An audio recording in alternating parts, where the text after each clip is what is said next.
Bonjour les élèves de 3e, c'est Monsieur Marié. Donc comme vous le savez, je suis en enseignement à distance pour l'instant. Ça risque de durer encore un petit moment.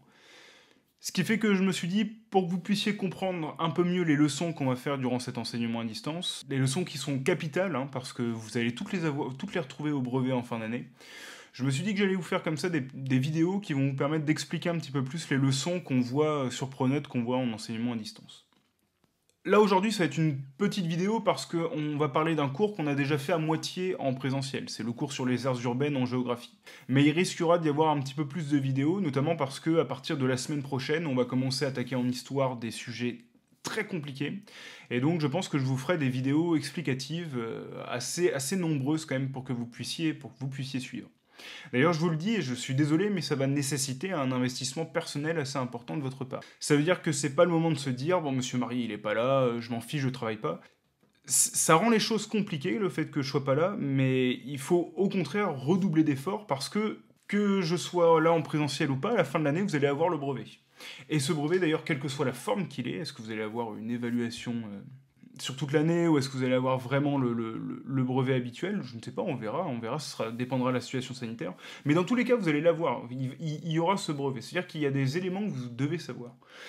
Et en plus, le programme que vous faites en 3e, il est d'autant plus important que vous allez revoir une grande partie de ces éléments-là, les approfondir en première et en terminale. Donc il faut absolument que ce soit compris et suivi, et c'est pour ça que je vous invite à bien faire les leçons, à bien faire les cours, à valider aussi quand vous les faites sur Pronote, que je puisse le voir. Donc on va commencer aujourd'hui tout de suite notre première vidéo qui va revenir sur notre chapitre 1 de géographie, donc sur ces aires urbaines qu'on a déjà eu l'occasion de voir un petit peu en présentiel. Alors pour commencer, avant de passer au bilan que je vous ai envoyé, de reparler un petit peu du bilan, on va reparler du schéma tout d'abord. Le schéma qu'on avait fait dans la toute première partie du cours sur l'étude de cas sur Lyon.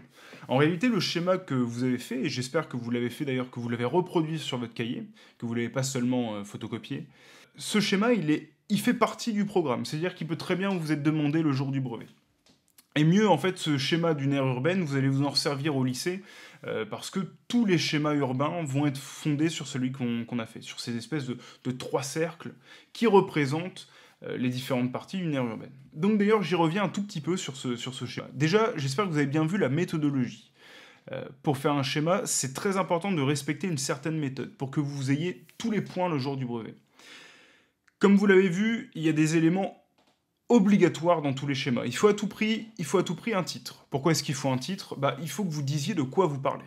S'il n'y a pas de titre, on a juste l'impression que vous avez fait un dessin, un gribouillis, comme ça dans un coin.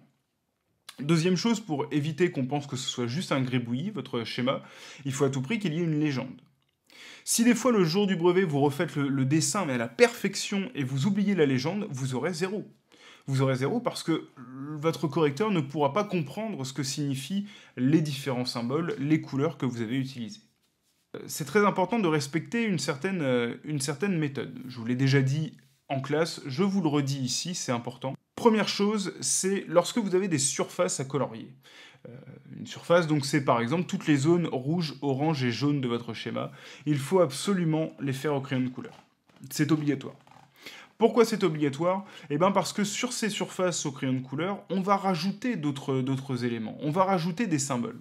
On va rajouter des symboles comme quoi? On va rajouter par exemple des lignes, des flèches, des petits triangles comme sur ce schéma. Ces lignes, ces flèches et ces triangles, pour qu'on puisse les voir, il faut que ce soit réalisé au feutre. Donc tout ce qui est surface, crayon de couleur, tout ce qui est symbole, ligne, flèche, au feutre, on n'utilise jamais sur le schéma, jamais de stylo, et surtout jamais de fluo, d'accord? Je sais que vous trouvez ça plus pratique, mais vous risquez d'avoir une très mauvaise note le jour du contrôle ou le jour du brevet. Je reviens quand même un tout petit peu sur le contenu du schéma. Donc, sur le schéma, vous représentez évidemment les trois espaces d'une aire urbaine. Je vais y revenir un petit peu. Donc, la ville-centre, la banlieue, la couronne périurbaine. Sur le schéma du cours, je vous ai fait une légende très développée, parce que c'est le cours. Le jour du brevet, la seule chose qui suffira que vous notiez, c'est en rouge, ville-centre, en orange, banlieue. Si vous parvenez à développer un petit peu, dire que la ville-centre, c'est un espace très urbanisé, c'est bien. Ça rapporte des points en plus. Mais ce ne sera pas obligatoire. Je vous ai mis aussi, il n'y a pas que les couleurs qui comptent dans ce schéma d'une aire urbaine, il y a aussi d'autres éléments qu'il faut rajouter. Il faut absolument rajouter Et ben dans une aire urbaine, qu'est-ce qu'on va trouver? On va trouver des voies de communication. Il faut que vous les montriez, ces voies de communication, ces axes de transport, ces routes. Je vous ai également mis le symbole des migrations pendulaires. Les migrations pendulaires, qu'est-ce que c'est? Eh ben, vous savez, les migrations pendulaires, ce sont tous les déplacements quotidiens. Ça veut dire eh ben, les gens qui partent au travail à 7 heures, entre 7 heures et 9 heures, et qui reviennent le soir entre 16 heures et 19 heures. D'accord? C'est-à-dire que tous les jours de la semaine, du lundi au samedi à peu près, on va retrouver ces déplacements dans toutes les aires urbaines. C'est important aussi de les montrer, cela vous les montrez par une double flèche. Pourquoi une double flèche? Ben comme ça vous montrez d'où ils partent et où ils reviennent. Dernier élément que je vous ai mis dans ce schéma, c'est la représentation du quartier des affaires par un petit triangle. Alors c'est pas un symbole qui est obligatoire, mais ça vient quand même montrer, si vous parvenez à vous en souvenir, ça montre que vous comprenez qu'il y a des quartiers différents dans une aire urbaine, et un des quartiers les plus importants de l'aire urbaine, parce que c'est finalement celui qui va attirer toutes les richesses, toute l'économie, c'est le quartier des affaires. Donc là, vous avez finalement le schéma tout entier, et ce schéma, j'ai quasiment envie de dire qu'à lui seul, il pourrait vous suffire comme cours presque, parce qu'il a tous les éléments en fait qu'il faut pour pouvoir décrire une aire urbaine. Alors je vous ai quand même mis un cours écrit pour que vous ayez en plus un petit peu plus de substance pour pouvoir réaliser des questions, pour pouvoir réaliser le brevet. Donc reprenez le cours, le bilan complet que je vous ai envoyé. Et il y a deux grandes parties à retenir de ce bilan. La première partie, ce sont donc des aires urbaines qui s'étalent et développent les mobilités quotidiennes. Dans cette première partie, je vous ai remis tout d'abord un rappel sur les différents éléments que l'on trouve dans une aire urbaine. Donc dans une aire urbaine, on trouve une ville-centre, et je vous l'ai rappelé, une ville-centre c'est quoi? C'est une ville principale, un espace très urbanisé, d'accord, dans lequel on trouve des emplois, principalement des emplois de services, qu'on appelle aussi des emplois tertiaires. Les emplois tertiaires et les emplois de service, c'est quoi? C'est tous les emplois de bureau, tous les emplois, les profs, l'hôpital, la police, les petits commerces, etc., etc. En fait, ce sont tous les emplois dans lesquels on ne crée pas de richesse. On va aussi trouver dans ces villes-centres beaucoup de logements, énormément de logements, mais des logements avec des loyers souvent très élevés. Ce sont des appartements qui valent très cher. Et on va trouver d'autres éléments dans la ville-centre, je vous ai mis comme des monuments qui vont attirer principalement les touristes, ou même ça va être un lieu de loisirs, c'est dans la ville-centre qu'on trouve le plus, je sais pas, le plus de cinéma, le plus de théâtre, etc. Deuxième partie, c'est la banlieue. La banlieue, ce sont donc toutes les petites villes qui sont autour, très très proches de la ville-centre. Dans ces petites villes, les gens vont vivre de manière un petit peu différente. Il va y avoir beaucoup d'habitations, parce qu'aujourd'hui, la banlieue, c'est l'endroit qui attire le plus les gens, c'est là où les gens s'installent le plus. Mais dans quoi est-ce qu'ils vont vivre les gens? Eh ben dans des résidences un petit peu moins chères normalement qu'en ville-centre. Ces habitations vont souvent être de deux types. Il va soit y avoir des quartiers pavillonnaires. Des quartiers pavillonnaires, c'est quoi? Ce sont en fait des endroits dans lesquels on va trouver des pavillons. Un pavillon, c'est un logement individuel. C'est-à-dire qu'il y a une seule famille qui vit dedans. On va aussi trouver ce qu'on appelle en géographie des grands ensembles. Un grand ensemble, c'est quoi?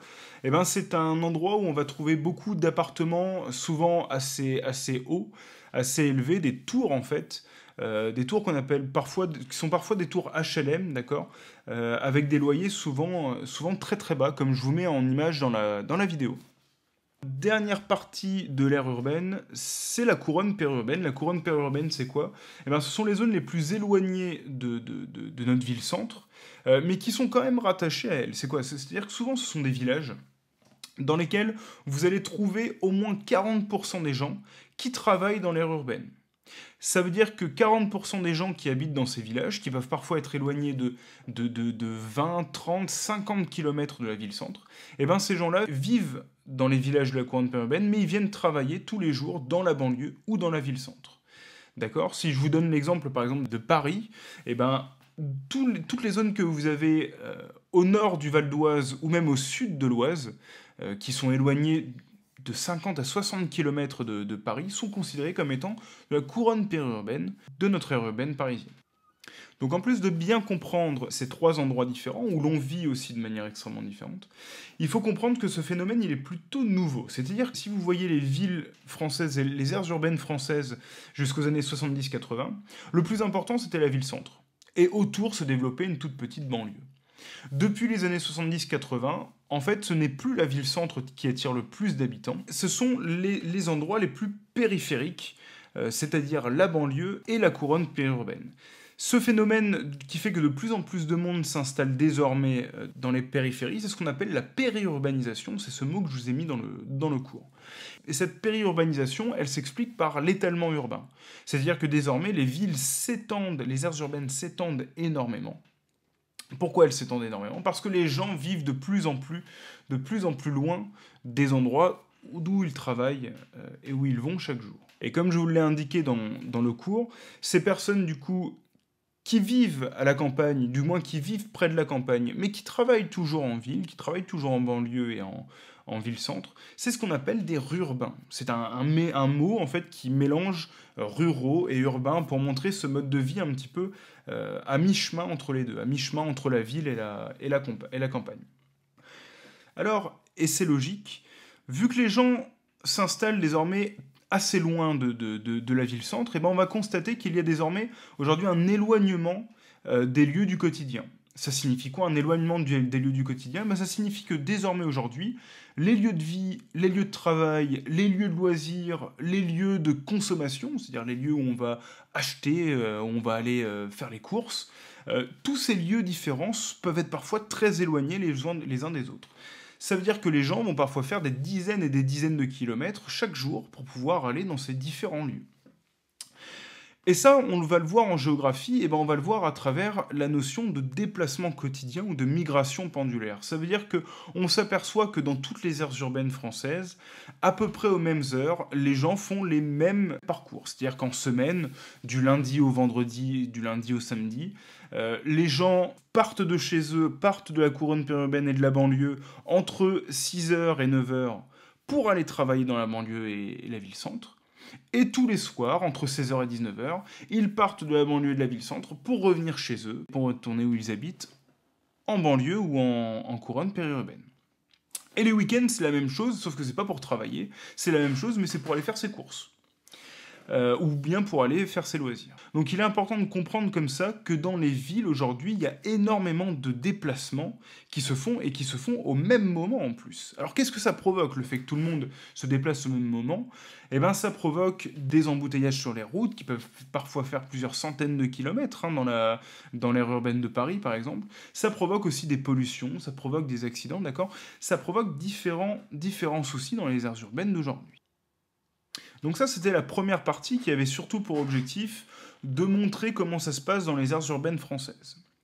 Maintenant, ce qu'il faut voir dans la deuxième partie, eh ben, c'est l'influence de ces aires urbaines sur le territoire tout entier. Bah, en réalité, qu'est-ce qu'on a comme aire urbaine en France? Est-ce que toutes les aires urbaines sont pareilles? Donc la première chose que je vous ai demandé de réaliser, c'est de compléter une carte qui nous permet de voir toutes les grandes aires urbaines françaises. Et il faut que vous les connaissiez, il faut que vous en connaissiez au moins 10. Donc Lille, Paris, Strasbourg, Nantes, Lyon, Grenoble, Bordeaux, Toulouse, Marseille et Nice. Il faut non seulement que vous les connaissiez de nom, mais il faut aussi évidemment que vous sachiez les situer sur une carte. Ça peut vous être demandé au brevet, ça peut vous être demandé à un contrôle que je vous donne. D'accord? Donc c'est important de savoir situer ces différentes aires urbaines. Elles ne sont pas toutes exactement au même niveau. Comme je vous l'ai mis dans le cours, il y a une aire urbaine qui sort complètement du lot, c'est évidemment l'aire urbaine parisienne. C'est l'aire urbaine majeure de notre pays. C'est la plus grande, c'est la plus peuplée. Il y a à peu près entre 12 et 14 millions d'habitants aujourd'hui dans l'aire urbaine de Paris, ce qui représente 20% de la population française. Donc c'est une aire urbaine en plus qui est très étendue, c'est une aire urbaine qui fait plus de 60 km de rayon, qui s'étend jusqu'à l'Oise, par exemple, qui déborde sur les départements d'à côté.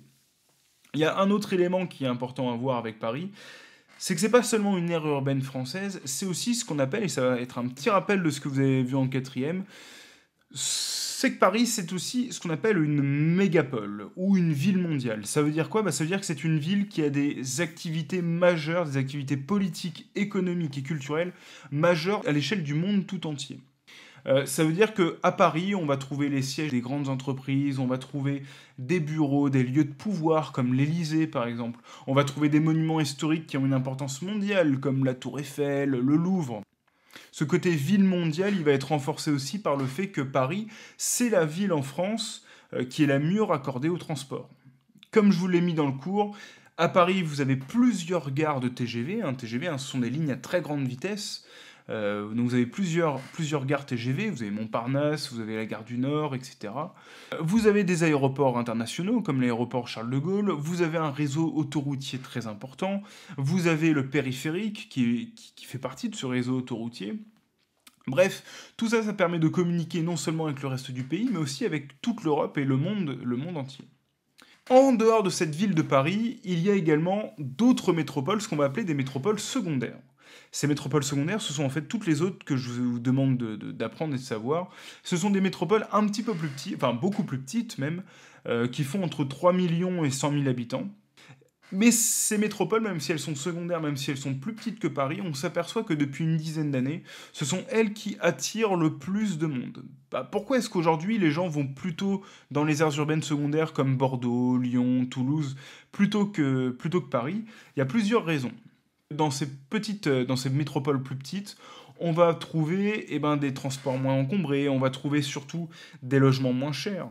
On va trouver parfois un climat plus sympathique, notamment dans les villes du sud, comme je l'ai dit, à Bordeaux, à Nice. Et puis parfois, on va aussi profiter du fait d'être à côté d'autres pays. Si vous êtes à Lille, vous êtes à côté de la Belgique, à côté du Luxembourg. Si vous êtes à Strasbourg, vous êtes à côté de l'Allemagne. Si vous êtes à Nice, vous êtes à côté de l'Italie. À Bordeaux, vous êtes à 200 km de l'Espagne. Tout ça, ça peut aussi être des raisons qui font que les gens se rapprochent de ces métropoles urbaines, qui sont donc de plus en plus importantes depuis une dizaine d'années en France. Et puis enfin, il ne faut pas l'oublier, il y a aussi des petites aires urbaines en France, c'est-à-dire qu'à une échelle plus miniature, on va trouver ville-centre, banlieue, couronne périurbaine, dans des petites villes qui ont des aires urbaines qui sont entre 100 000 et 10 000 habitants. Alors je vous ai mis plusieurs exemples. Je vous ai mis dans le cours Orléans, Bayonne, Saint-Denis de la Réunion, Amiens. Mais en réalité, il faut que vous en sachiez deux ou trois villes que vous connaissez par votre vécu, d'accord, qui sont pas extrêmement grandes, mais qui ont une importance locale, d'accord. C'est-à-dire que les gens qui vivent dans ces endroits, les gens qui vivent par exemple en Normandie, ils sont pas très influencés par Paris, ils sont beaucoup plus influencés par Le Havre ou par Rouen, qui sont des petites aires urbaines locales. Donc voilà tout ce qu'il fallait retenir un petit peu sur ce cours, tout ce qu'il fallait savoir. Je vous rappelle donc ce schéma d'une aire urbaine qui est extrêmement important. Être capable de situer 10 aires urbaines françaises sur une carte.